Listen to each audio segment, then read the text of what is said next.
Okay, let's discuss Wisse theory of ferromagnetism. As we know that diamagnetic material, diamagnetic and paramagnetic materials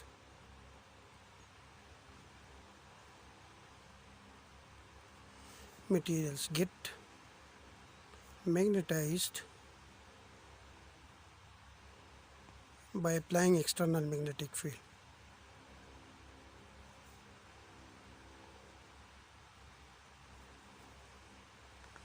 And the relation between magnetization and external magnetic field is linear. If we increase the magnetic field, the magnetization also increase. But this process is reversible. By reversible I means is if we decrease the magnetic field, the magnetization also decrease. And once the magnetic field becomes zero, the magnetization also become zero. So it means that this material get unmagnetized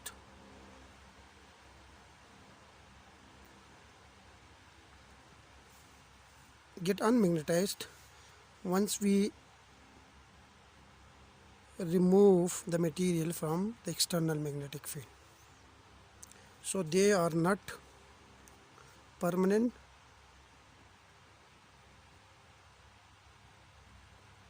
magnetic material.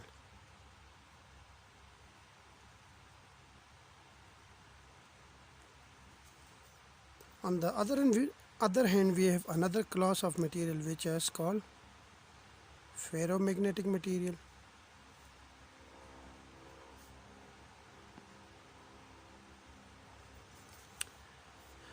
And these materials we have a permanent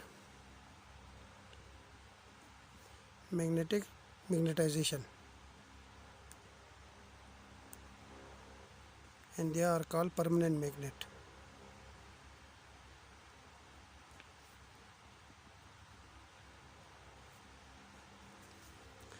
And they are mostly from iron substances. They are mostly from the class of iron substances. To discuss the features or the properties of ferromagnetic material, Wisse in 1907 present its domain theory. This theory is based on two postulates. The first postulate is ferromagnetic domain.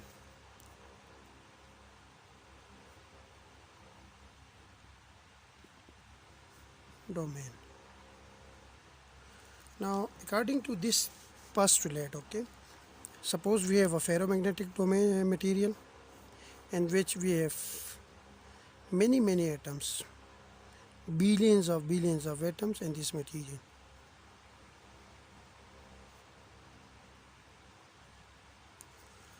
Now, according to this postulate, the atom in a small region, suppose this is I consider a small region, they group together in such a way. The first thing is each atom has a net dipole moment. Okay, net dipole moment. But in this region, the atoms are grouped together in such a way that their dipole moment get parallel to each other. Like in this region, only those atoms exist whose dipole moments are parallel to each other. This small region is called domain. And thus the size of the domain is 10 raised to the power minus 8 to 10 raised to the power minus 12 centimeter cube. And inside each domain there are approximately 10 raised to the power, I think, let me check the value first, 10 raised to the power 9 to 10 raised to power 15 atoms.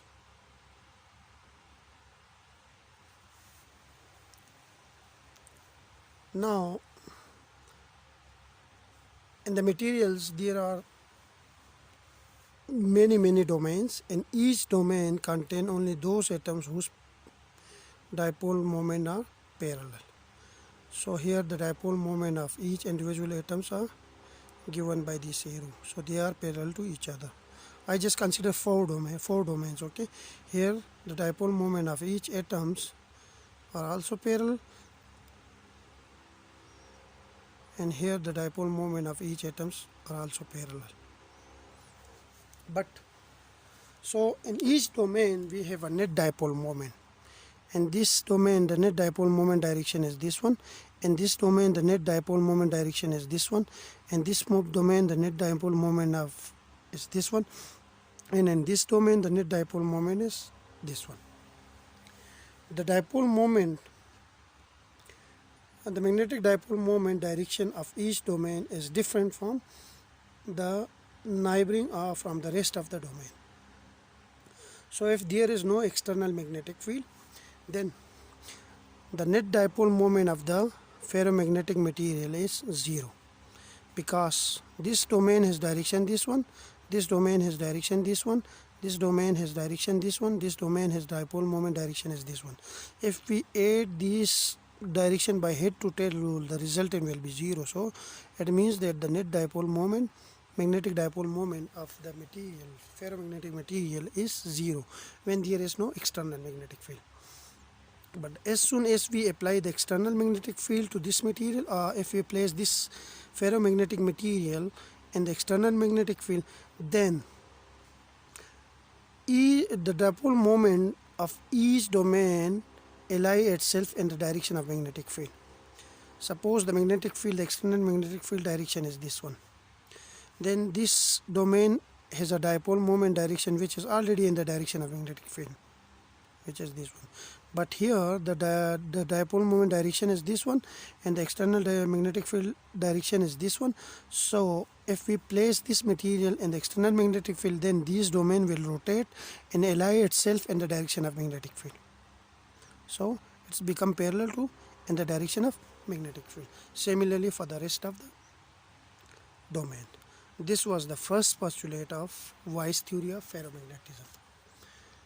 The second theory was about a field which is created by these dipole moment. The second theory was about a molecular field. Molecular field, which is also called exchange field.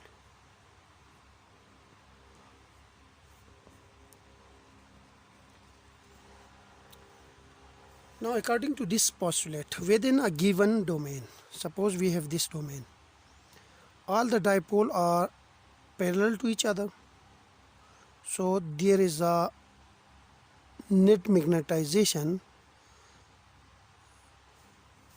Okay, there is a net magnetization which is called spontaneous magnetization.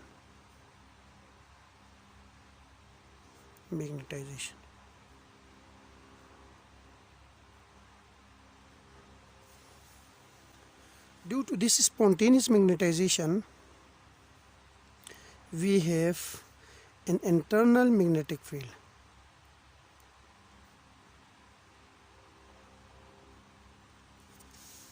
Magnetic field created in each domain.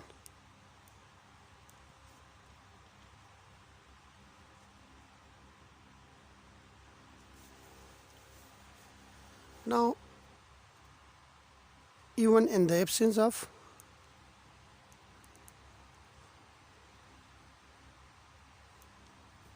external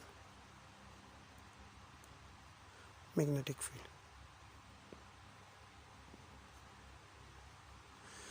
this domain is magnetized, which we call spontaneous magnetization, and because of this spontaneous magnetization, we have If there is a magnetization, it means there is a magnetic field. We have an internal magnetic field inside each domain, and that internal magnetic field is present even if there is no external magnetic field.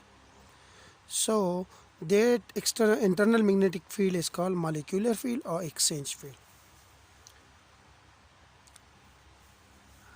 which is represented by HEX, which is external magnetic field. The value of this external magnetic field is proportional to the spontaneous magnetization. Greater the magnetization, greater will be the external magnetic field. Now if we remove the proportionality signs, we will introduce a constant lambda times m, and this constant is called, lambda is a constant and is called Wisse field constant.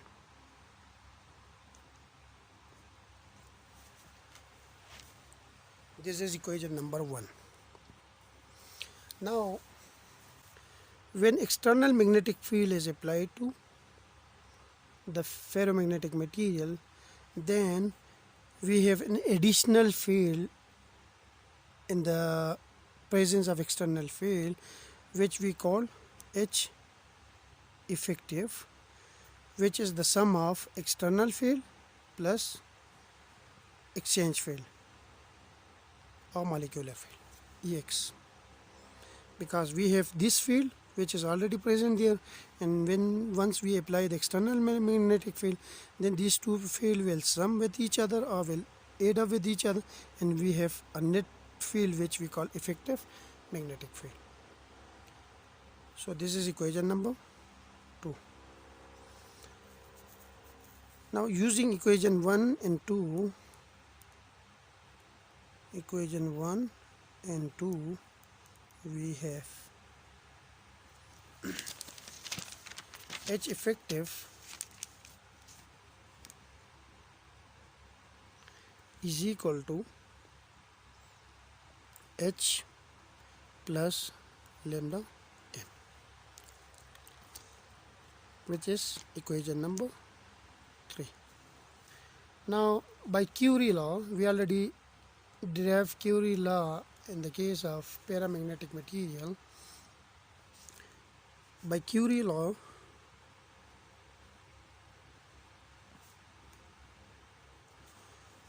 for the paramagnetic material, the susceptibility is equal to C over T, where C is a constant whose value is m naught, mu m over 3k, and it is called Curie constant.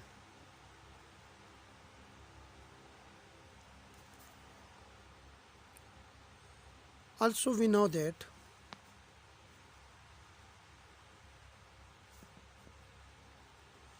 susceptibility is equal to magnetization per unit per magnetic field.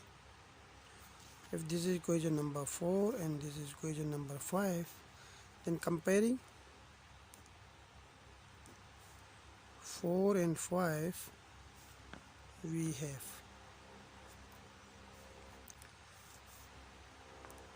m over h is equal to C over T. From this we can get m is equal to CH over T. This is equation number 6.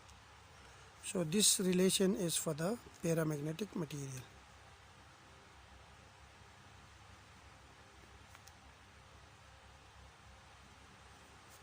In the next video we will move forward from this equation. Thank you.